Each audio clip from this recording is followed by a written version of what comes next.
જય શ્રી રામ મિત્રો, આજના વિડીયોમાં આપનું સ્વાગત છે. મિત્રો, આપણે સ્ત્રીઓના 6 સંકેત વિશે જાણીશું, જે દરેક પુરુષ ધ્યાનથી સાંભળજો. પતિ ક્યાંક તમારી પત્ની તો તમારી સાથે બેવફાઈ નથી કરી રહીને, એ વાતને સુનિશ્ચિત કરવા માટે તમે કેટલાક સંકેતો જાણી શકો છો. સામાન્ય રીતે આવા સંકેતો મહિલાઓના વ્યવહારમાં ત્યારે જોવા મળતા હોય છે જ્યારે તે તેના પાર્ટનરથી કંઈક છુપાવીને કરતી હોય છે, જેમ કે બીજા પુરુષ સાથે, અને પત્નીનો સંબંધ ભરોસા પર ટકેલો છે. આવામાં તમારા પાર્ટનરનો દગો કરવો એ કોઈ જુલ્મથી જરાય કમ નથી.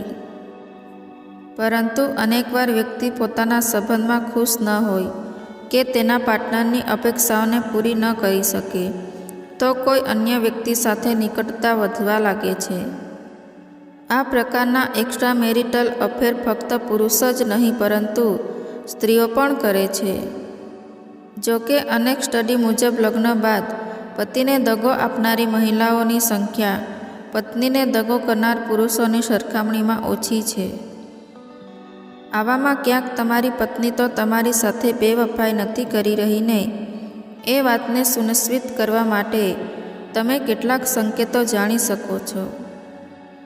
સામાન્ય રીતે આવા સંકેતો મહિલાઓના વ્યવહારમાં ત્યારે જોવા મળતા હોય છે જ્યારે તે તેના પાર્ટનરથી કંઈક છુપાવીને કરતી હોય છે, જેમ કે બીજા પુરુષ સાથે સંબંધ. નાની નાની ચીજોથી જ પતિ અને પત્નીનો પ્રેમ મજબૂત થતો હોય છે. સવારે એકબીજા માટે ચા બનાવવી, કામ પહેલાં ગુડ બાય કિસ આપવી, વખાણ કરવા, સરપ્રાઈઝ કરવું, ભેટવું એ ખુશખુશાલ સંબંધોની કુંજી છે. આવામાં જ્યારે તમારી પત્ની નાની નાની ચીજો કરવાનું બંધ કરી દે જે પહેલાં કરતી હતી, તો એ સંકેત હોઈ શકે કે તે કોઈ અન્ય પુરુષ માટે આ બધું કરી રહી છે. આ સંકેતોનો બીજો અર્થ એ થઈ શકે કે તે તમારી સાથે સંબંધમાં ખુશ ન હોય. અચાનક પ્રાઇવસીને લઈને ચિંતિત રહેવું.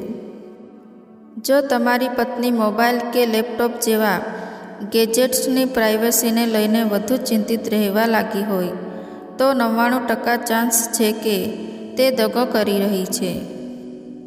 આ ઉપરાંત ફોન આવતા જ એકાંતમાં જતા રહેવું, ફોનને બીજા કોઈને આપવાથી બચવું, લેપટોપ કે ટેબલની બ્રાઉઝર હિસ્ટ્રી હટાવી દેવી એ પણ એક્સ્ટ્રા મેરિટલ અફેરના સંકેત છે. ધ્યાન રાખવું કે પતિ અને પત્ની હોવાનો અર્થ એ નથી કે તમામ પાસવર્ડ એકબીજા સાથે શેર કરવામાં આવે, પરંતુ પાર્ટનર સાથે તેને શેર કરવામાં કોઈ મુશ્કેલી પણ ન હોવી જોઈએ. ઓછો સમય આપો તો પણ ફરિયાદ ન કરે. પત્નીઓને એ પસંદ હોય છે કે પતિ તેમની સાથે વધુમાં વધુ સમય પસાર કરે. આવામાં જો તમારી પત્ની હવે તમારી સાથે ક્યાંક જવામાં બચતી હોય કે સાથે ઓછો સમય વિતાવવા પર કોઈ ફરિયાદ ન કરતી હોય, તમારા મોડા ઘરે આવવા ઉપર પણ કોઈ વાંધો ન ઉઠાવતી હોય, તો સાવધાન થઈ જજો. કારણ કે આ ફેરફાર કોઈ અન્ય પુરુષ સાથે સંબંધ હોવાનું પરિણામ હોઈ શકે છે. આખો દિવસ ફોન પર વ્યસ્ત રહેવું. જો આજકાલ તમે તમારી પત્નીને મોટા ભાગે ફોન પર વાત કરતા કે મેસેજ કરતા જોતા હોવ તો સતર્ક થઈ જજો. કારણ કે આ સંકેત છે કે તે કોઈ અન્ય વ્યક્તિની નજીક જઈ રહી છે. આ સાથે જ તેમના મૂડ પર ધ્યાન આપજો.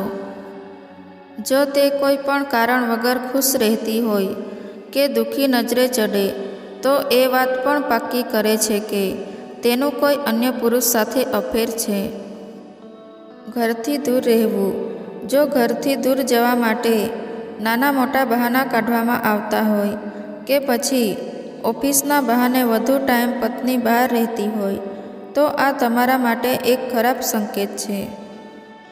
બની શકે કે આ બધા બહાના તેના બોયફ્રેન્ડ સાથે સમય વિતાવવા માટે તે બનાવતી હોય, સંબંધ બનાવવાથી બચતી હોય, પોતાના પાર્ટનર સાથે સમાગમ ન કરવું કે હંમેશા તેનાથી બચવાની કોશિશ કરવી એ દગાબાજ વ્યક્તિની સૌથી મોટી ઓળખ છે. જો કે તેના બીજા પણ કારણો હોઈ શકે છે, જેમ કે તમારી નજીક આવવું પસંદ ન પડતું હોય. પરંતુ જો એક સમયે પત્ની સાથે તમારી સમાગમ લાઈફ સારી ચાલતી હોય અને અચાનક તેના વ્યવહારમાં આ ફેરફાર આવે તો તે તમારા માટે સાવધાન થવાનો સંકેત છે. તો મિત્રો, જાણકારી તમને પસંદ આવી હોય તો લાઈક, શેર અને કમેન્ટ બોક્સમાં જરૂર જણાવજો. ધન્યવાદ.